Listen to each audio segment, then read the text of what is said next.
In the old days, women who had children out of wedlock were few and far between.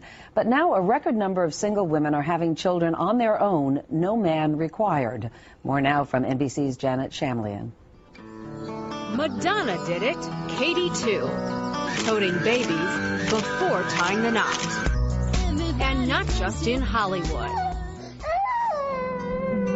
I think this is the best and smartest decision of my life.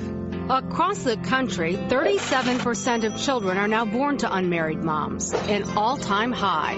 Ideally, I would have liked to have started a family with somebody else, but I'm very glad that I didn't miss this opportunity. Having spent years focused on her career, when she wasn't in love at 39, Stacey Madison went shopping at a Boston sperm bank and came home with twins. There were a lot of struggles along the way, but now it's the greatest thing ever. Now they're my whole life.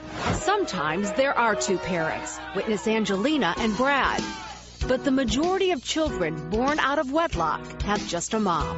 When they couldn't find someone to marry them, they had to think long and hard about whether or not they were willing to turn to Plan B and reverse that sequence, which is to have the baby before marriage and then to search for a partner. But what if Mr. Right doesn't come along?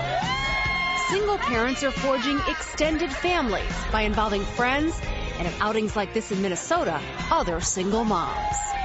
My son gets to see that there's all kinds of families out there and that they're not all the traditional families. Other families that are like ours. Critics argue putting motherhood before marriage is selfish and can stack the odds against a child. Children who grow up without a father in their life are just at greater risk for all the social problems, failure in school to juvenile delinquency to depression and emotional problems. Times have changed since fictional TV character Murphy Brown became an unwed mom and incurred the wrath of a vice president.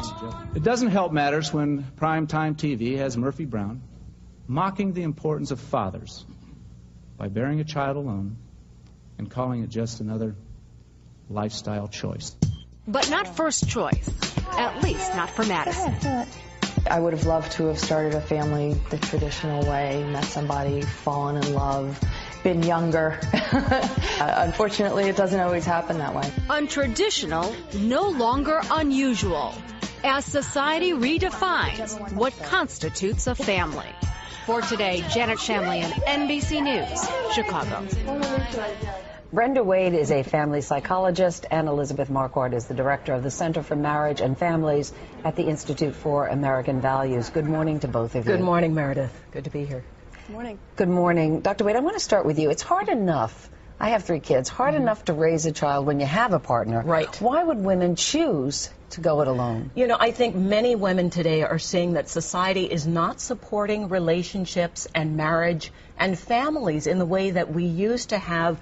This way that you had extended family, you had somebody there, it's just not that easy. If you're in the workplace and you have a career that you're very dedicated to, it is hard to find the time or the energy or someone who is available and wants to marry you. So why get on the path at all? It's so important. I think women are hardwired for bonding, for love, for nurturing. I think many women just feel that deep, deep urge to have children and are saying, you know, am I going to forego motherhood because there's no partner? No, this is an experience I want in my life. It's a way that I want to grow. It's a way that I want to learn as a human being. Elizabeth, I know that you are opposed to these so-called choice moms, in part because you believe children who grow up without a father are at greater risk for all sorts of social problems. What evidence do you have to back that up? Well, the studies are extensive, showing how children suffer when they don't grow up in a home with their father. But frankly, at this point, we're all familiar with those studies. What I think is clear is that any of us who is sensitive can look around in our own families, in our own communities, and see the emotional, spiritual suffering of children when they grow up without their fathers. You know, these children, I'm talking to many young people nowadays who had sperm donor dads, and they're grown up, and they say, yeah, I love my mom, I love the family I was raised in, but when I look in the mirror, I see a big question mark. I don't know who my father was. And they, like all children, say they wanted to know and be in relationship with and be loved by their fathers. Well, Brenda, what about that? Are these women being selfish by not taking into consideration the needs of the child? Yeah, they are being selfish, and I think selfish gets a bad rap. Every parent to be a good parent has to be selfish, but I want to just clarify one thing. The studies on single moms and the kids being at risk, those studies are muddy. Those studies are not just about choice moms. Those are studies about moms who are divorced, moms who are widowed, parents who very young found themselves pregnant out of wedlock. Choice moms are in a different category, and we really need to be careful not to blur this. You know, I'm a trained scientist, and I'm about clean data, clean research, so we need to sort out who's in those studies. Choice moms tend to be older women, like the woman who's our subject here. They tend to be women with careers, women with education, and women who very intentionally make what I call a power choice, which is a choice where they are quite clear what they're getting into and why, and they are willing to commit themselves fully to that choice. But is that a substitute for giving your child a father? It's not a substitute, but one of the things that a choice mom does do by being very, very clear is she says, I know what the risks are, and I am willing to get a male role model for my children. I'm willing to do the things that will make it possible for that child to have the best. Now, it is absolutely foolish to think that we can control every variable when we have a child or when we get married. So many of us get married and end up alone. Let me let Elizabeth get in here, because Elizabeth, is it good enough if a single mom decides, well, I'll introduce father figures into my child's life? Children do not long for a father figure. You don't hear children say when they grow up, I needed a father figure, I needed a role model. They say, I wanted to know why my father didn't want me. Every child has a father. These choice moms are having kids who do have fathers. And these children see echoes of those fathers when they look at themselves in the mirror, and it's a big question mark. They say, why didn't the man who could make me, why didn't he want me? And they don't care if he was a sperm donor or a one-night stand or whatever else. Fathers matter to these kids. And for these choice moms, there's an inherent contradiction for the kids, because these moms often use sperm donors instead of adopt because they want to have a biological relationship with their own child.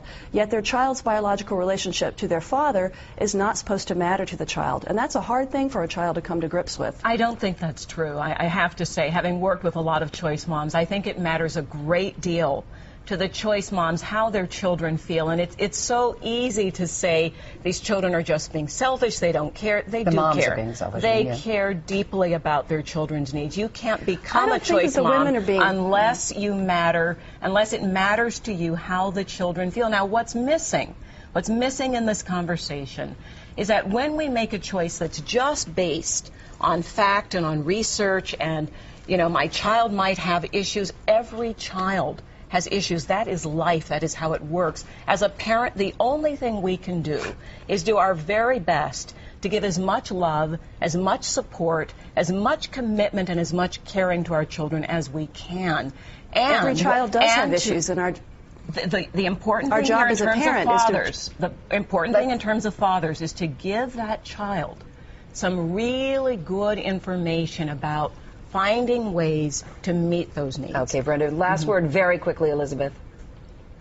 Every woman longs for a child, and that's not a selfish longing, but every child longs for their father. So the question for our society is, what do we do with that? And also, I have to add that this debate is not going to end anytime soon, because it's a growing trend, not one that is diminishing. Exactly. Brenda Wade, thank you so much. Elizabeth Marquardt, thank you as well.